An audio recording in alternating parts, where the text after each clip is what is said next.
Next, dilihat dari durability atau daya tahan. Jadi merupakan ukuran masa pakai suatu produk. Misalnya daya tahan penggunaan handphone. Sampai berapa tahunkah handphone tersebut bisa kita pakai?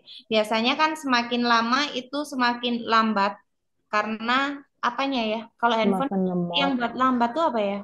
Update-nya, Bu. Orangnya, Bu. Kapasitasnya, Bu. Penyimpanannya penuh. Penyimpanannya Kapasitas sekarang berkurang RAM karena update terus, Bu. apanya? Update karena update, Bu.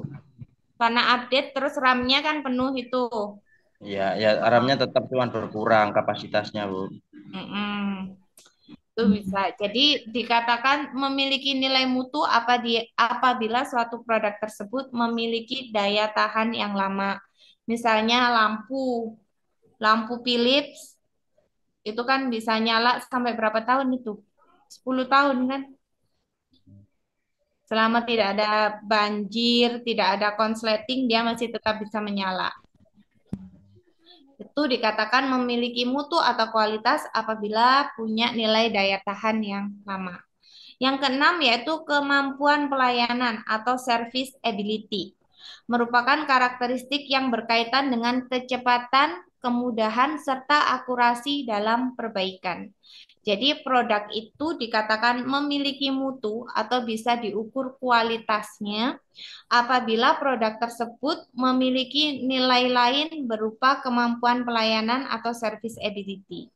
Contoh misalnya kualitas service handphone Android.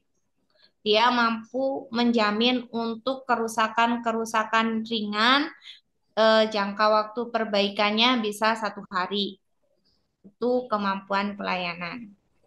Kalau mobil, kemampuan pelayanannya apa? Tergantung kerusakan, Bu. Ada kan yang Garansi, Bu. mobil apa itu? Yang service ability-nya 24 jam. Jadi misalnya kita mengalami kendala di mana dia bisa kirimkan teknisinya ke lokasi kita. Itu emergency. Itu bukan berdasarkan merek mobilnya ya. Merek mobil, Bu. Kalau mereknya itu ya emergency juga merek itu. Oh. Nah, itu termasuk dalam kemampuan pelayanan service ability. Kayak kalau mobil Toyota nggak sih? Toyota THS, Toyota Home Service. Ya, itu ada kan pelayanan servis 24 jam yang bisa nyamperin ke lokasinya. Bisa, tapi bayar, Bu. Bayar apa? Ya, servis bukannya bayar emang.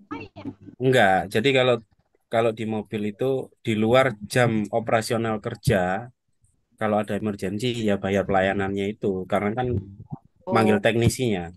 oh di luar ini, di Ya, luar biaya di luar. perbaikan. Iya, Jam betul. kerja. Soalnya saya nggak pernah servis, yang servis suami saya.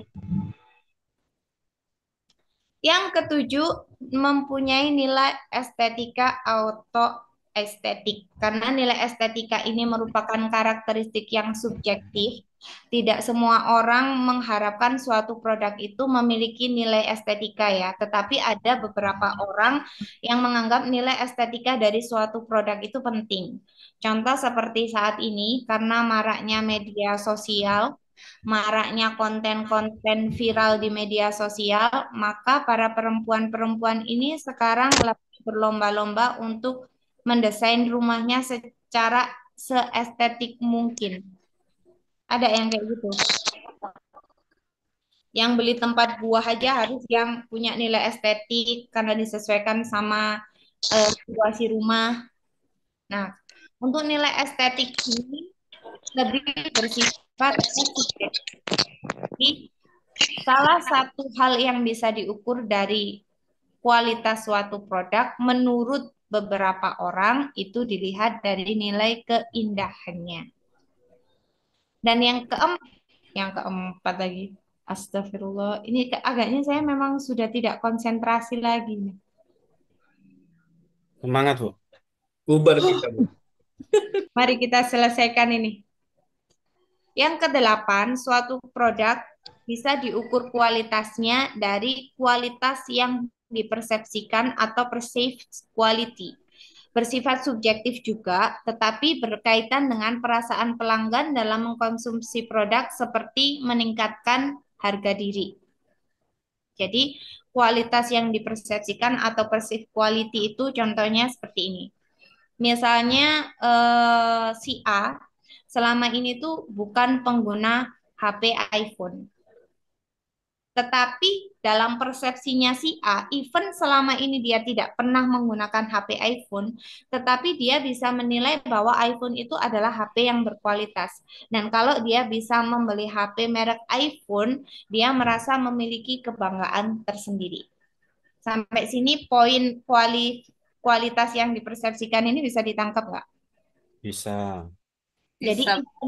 kita belum pernah punya, belum pernah pakai, tapi di persepsi kita itu sudah memandang barang tersebut punya kualitas tersendiri. Itu untuk menaikkan harga diri, untuk meningkatkan harga diri atau prestis. Sama kalau kita melihat mobil apa? Alphard. Alphard Expander, Bu. Enggak lah Bu, Bupati aja. Apa? Iya Bupati aja Bu. Bugatti. Oh, Bugatti. Ya. Apa kualitas yang dipersepsikan ini juga bersifat subjektif? Contohnya seperti barusan. Untuk Devi melihat expander itu memiliki kualitas yang dipersepsikan sendiri, sedangkan saya memiliki kualitas yang dipersepsikan sendiri kalau dengar produknya Alphard. Kalau Rizal apa? Kalau saya sudah nggak ada itu Bu, sudah hilang. Sudah nggak punya persepsi seperti itu. Karena persepsi itu, misalnya itu ibaratnya gini ya. Saya berangan-angan suatu saat nanti saya akan beli Alphard misalnya. Itu akan jadi mimpi terus. Akhirnya nggak kekejar, akhirnya jatuh kita. Itu sudah nggak ada di pikiran saya. Berarti kamu sudah tidak punya persepsi-persepsi apa-apa, udah nggak pengen apa-apa. Sudah nggak terlalu mengejar itu. Tapi ada kan suatu produk yang menurut kamu, even kamu belum punya produk itu, belum belum pernah pakai, tapi kamu tahu bahwa produk itu memang berkualitas dan kalau kita bisa punya produk itu, setidaknya orang-orang itu menilai kita punya taste tersendiri terhadap produk itu. Iya, ada. Apa itu? Kalau saya larinya ke motor, Bu. Motor apa? Harley. Bukan lagi. Apa? Kawasaki, Hayabusa, Bupati. Hayabusa, Hayabusa itu motor. Hayabusa, motor Bu, Muge. Motor ninja, Bu. Oh. Kalau Fengki apa Fengki? Ah, aku cuman pengen banyak duit aja, Bu. Kalau itu saya juga mau. Oh, Kalau dia pengen nikah, Bu. oh dia Belum belum ada. nikah. Belum ada sih, Bu. Semoga ya. Nah, ini kemarin kan sama-sama doain saya segera punya momongan. Nah, kita juga Amin. sama-sama doain Fengki semoga segera menikah. Amin. Wah, Semangat ya, Fengki. Kamu semangat, sendiri. Bu. Oke, dari dimensi untuk produk untuk perusahaan manufaktur dari poin 1 sampai 8 mana yang masih belum bisa ditangkap poinnya? Semua. Mana? Dari 1 sampai 8. Yang masih bingung, poin yang mana? Performance kah? Features? Reliability? Conformance? Yang mana? Udah paham semua? Paham, Bu. Mantap kali kelas ini. Langsung paham, babat-babat abis. Pas UTS babat-babat abis. Oke, next. Karena ini untuk perusahaan manufaktur, kita ke perusahaan jasa. Jadi dimensi mutu menurut perusahaan jasa itu ada 10. Kalau tadi perusahaan manufaktur ada 8, kalau perusahaan jasa ada 10. Ini sama-sama dimensi mutu.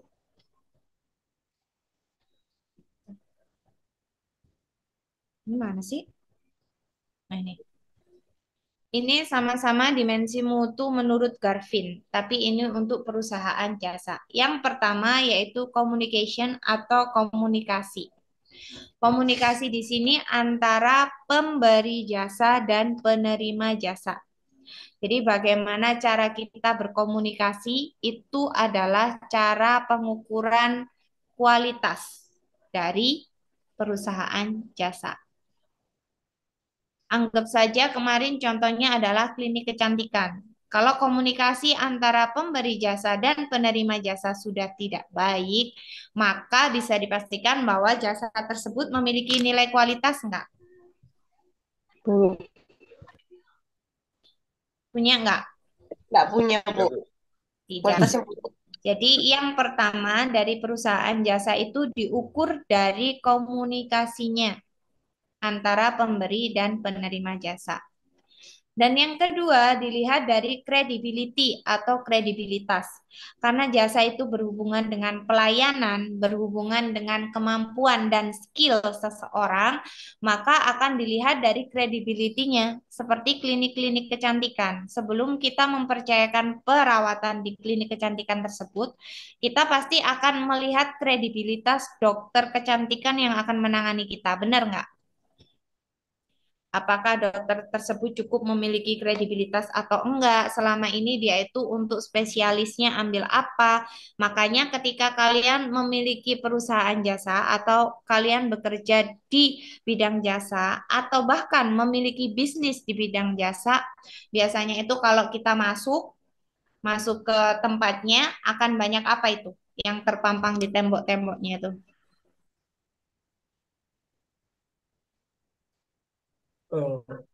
Jenis pelayanan, Bu. Apa? Spesialisnya. Apa? Penghargaan, Bu. Sorry ya, saya besarin. Apa? Sorry. Yang terpampang biasanya penghargaan. Penghargaan, sertifikat sehubungan dengan penunjang profesinya. Tuh. Dan yang ketiga adalah dari segi keamanan. Apakah dari perawatan-perawatan yang akan dilakukan itu aman enggak? Produk-produk yang akan dipakai itu aman enggak? Tuh. Alat-alat yang dipakai untuk perawatannya aman enggak? Dan yang keempat bisa diukur dari knowing the customer, mengerti harapan pelanggan. Kalau dari contohnya klinik kecantikan, mengukur knowing the customer-nya dari apa? Knowing the customer. Keluhan pelanggan.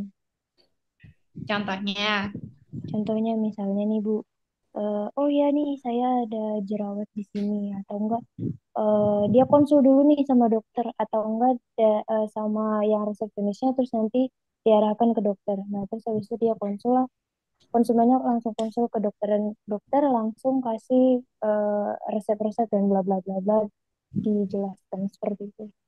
Itu sih kalau menurut saya. benar. Jadi knowing the customer ini adalah mengerti harapan pelanggan atau menjawab keluhan-keluhan pelanggan. Jadi misalnya tadi di klinik kecantikan, pasiennya itu berjerawat.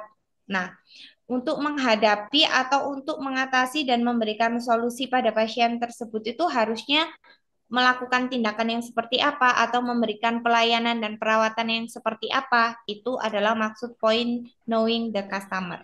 Semakin tinggi nilai knowing the customer-nya, maka bisa dikatakan bahwa perusahaan jasa tersebut semakin memiliki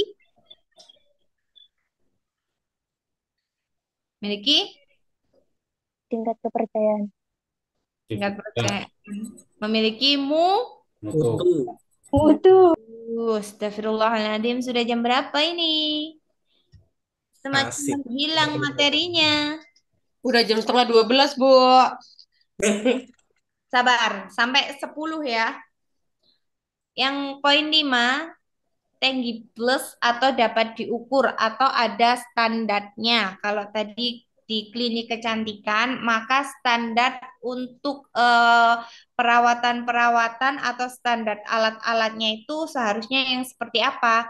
Semakin higienis alat-alat yang dipakai untuk perawatan, maka dapat diukur kualitas dari perusahaan jasa tersebut. Yang keenam yaitu reliability atau konsistensi. Jadi perusahaan jasa itu semakin memiliki kualitas, semakin nilai mutunya tinggi, maka dalam menjalankan jasanya akan memiliki konsistensi yang tinggi. Seperti itu tadi, melakukan perawatan misalnya. Kok hari ini bagus, besok enggak, besoknya bagus lagi, besoknya enggak, itu enggak boleh ya. Jadi untuk perusahaan-perusahaan jasa, dimensi reliability ini atau konsisten ini harus benar-benar dijaga karena berhubungan dengan pelayanan dan penilaian subjektif pelanggan. Yang ketujuh dari responsif atau dari tanggap enggaknya, misalnya menghadapi keluhan-keluhan seperti tadi, mereka tanggap enggak. Yang kedelapan kompetens, karena lagi-lagi bergerak di bidang pelayanan dan jasa, maka segi kompetens ini harus ada untuk menunjang segi apa? Poin kompetens ini menunjang poin apa? Untuk mengukur mutu atau kualitas perusahaan jasa. Poin kompetens mendukung poin 2, yaitu credibility atau kredibilitas. Untuk mempertahankan kredibilitas kalian, kalian harus memiliki kompetensi yang tinggi. Yang kesembilan yaitu akses, kemudahan dihubungi. Misalnya ada keluhan-keluhan atau mau janji temu. Kalau perawatan di klinik kecantikan tadi itu misalnya schedule untuk janji perawatan, itu mudah dihubungin. Nggak di WA hari ini, balasnya seminggu kemudian. Orangnya dari yang jerawatan masih muncul, udah sampai sembuh, nggak dijawab-jawab. Nggak bisa ya. Dan yang ke-10 adalah courtesy atau kesopanan. Jadi yang utama dari perusahaan jasa itu untuk mengukur kualitas atau mengukur mutunya bisa dilihat juga dari kesopanan dan keramahan staf-staf atau pihak-pihak yang terlibat di tersebut. Sampai sini ada yang ditanyakan tentang dimensi mutu untuk perusahaan manufaktur dan perusahaan jasa.